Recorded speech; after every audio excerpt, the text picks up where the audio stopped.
Is this pipeline really needed? Well, Transcanada will say we need it so that we can flex with, bringing oil in from Canada instead of Venezuela or instead of Mexico as Mexican supplies go down. And there's a lot of reasons that, they say for international security and energy security issues and all those kinds of arguments. And, there's a lot of people who believe that. But at the same time, the cheapest oil we have is the oil we don't use. And there are a lot of alternatives to the United States to, getting its energy sources than just simply, continuing consumption at as high a rate as possible. And I also think going forward, for those of you who are familiar with the concept of peak oil, there's going to be a diminishing supply of oil in the world. And the question is, what do our children and grandchildren deserve of this very precious and special resource? It is something that all of us probably all of us benefit from. And even though we need to move off of it, how much do we consume now as opposed to how much do we try to save for future generations? The supply in Canada and any place else in the world for that matter is not infinite. And we're looking at increasingly scarce resource, and we need to think about that carefully. Next slide. And also, just so you know that when when a pipeline is built, federal law lets the pipeline owner make profit on it, even if it's hardly used at all. They adjust the rates so that the pipeline owner gets a return on their investment and profit, pays for the costs, construction and everything else. It's a little bit like utilities are the same way, that if a utility builds a power plant and it isn't used enough, well, they just up the rates so that it pays for the debt of the power plant and the return and the profit and everything else. So Transcanada get this pipeline built, they'll make money on it. But, if they don't get enough oil going through it, what's going to happen is that they'll raise the rates of shipping the oil through to make sure they cover all their expenses and profits and their debt. Well, then the refineries are going to pass it on to who? All of you. And, Transcanada wins because they get a profit-making piece of infrastructure that's very stable because it's secured by federal rules essentially, and so there's no downside for them really. But for all of you, there is really a downside. It's just simply unneeded infrastructure, and Transcanada might win, but that doesn't mean that the rest of the country would win. And anyway, that's that slide. So the next one, please. And I also want to say that tar sands oil is the most expensive oil in the world. The tar sands batching is kind of hard to see here, but this is sort of a circle over on the very right-hand corner. You can see that's in the 70 to $90 barrel range.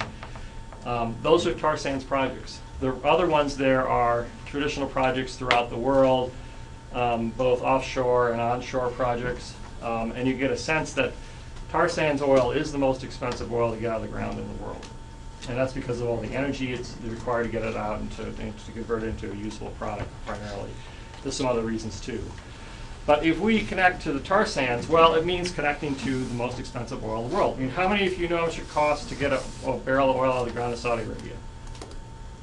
Any guesses? Existing well. $20. 60. Five. Maybe it's a bit more now. I haven't checked in the last couple of years, but typically out of an existing well in Saudi Arabia where it's under natural pressure and they have to pump a lot into it, the cost of oil out of the ground there is like $5 a barrel. And that means that, or even if it's $10 a barrel, or the new projects are coming online at $50 a barrel, or even $60 a barrel, that means that they've got that profit margin for whatever the crude oil price that you hear about in the news is.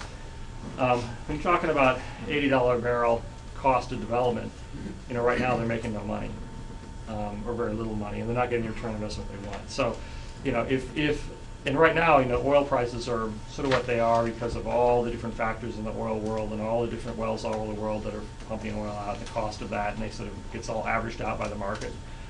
Well, as oil gets scarcer, it'll become more expensive. If we tie into this, we're going to be locked into some of the most expensive oil in the world. Excellent. And this is, we asked Transcanada and South Dakota how many jobs were going to come for local people. And the answer, this is not at the end of the project for Keystone I. This was in July of last year, so they had a little bit on, but they've been building for about a year or so at that point, a little over a year and a half, so it's pretty good numbers.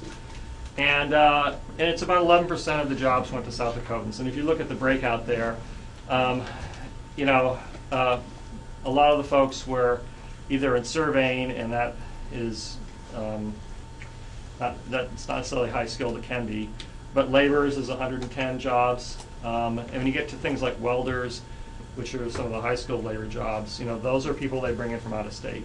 You know, these are very specialized jobs. They move them all over the country. They, you know, live in South Dakota. For Keystone XL, they're going to be putting them in temporary work camps, and they'll bring in RVs and they'll just live in those. So, you know, most of the jobs will go to out-of-state folks. Next slide. So, you know, there's choices, and we can talk about these later. But, you know, on the one hand, you can have Keystone system, which results in higher prices at the pump, you know, greater safety risks. There's a lot of destruction and pollution in Canada that impacts to the land of the U.S. Probably a lot of you know these things. On the other hand, there are alternatives, and we need, as a community, I think, to commit to those alternatives. Next slide, please. So anyway, I want to wrap up. I also want to say, just as an introduction to later speakers, that you hear people say that there's nothing states and counties can do. Well, the truth of the matter is that both Montana, South Dakota, and Minnesota all have siting laws.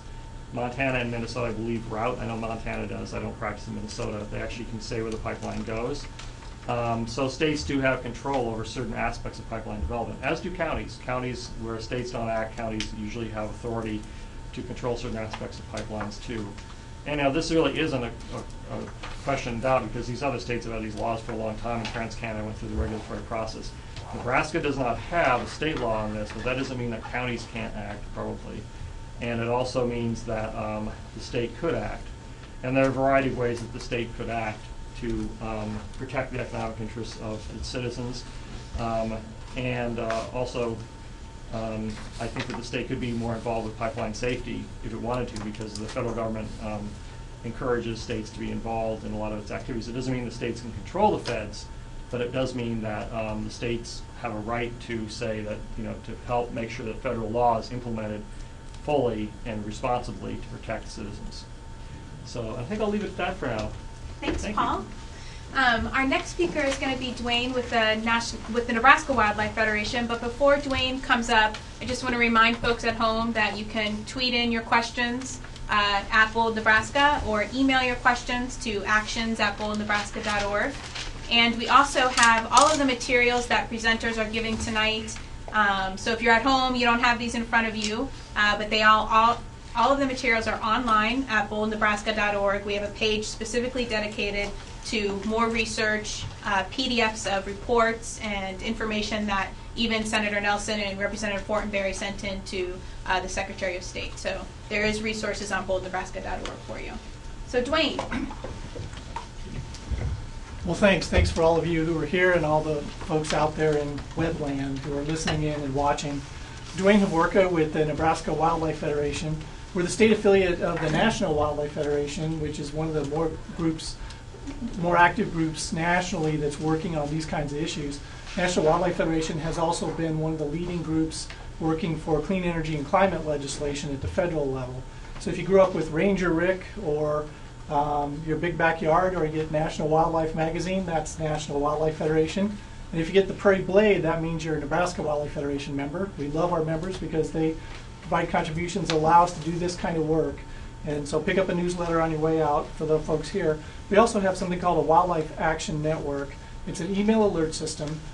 We provide you with a free email about every week or two that's got just hits the highlights of what's going on in terms of state and federal legislation that affects wildlife.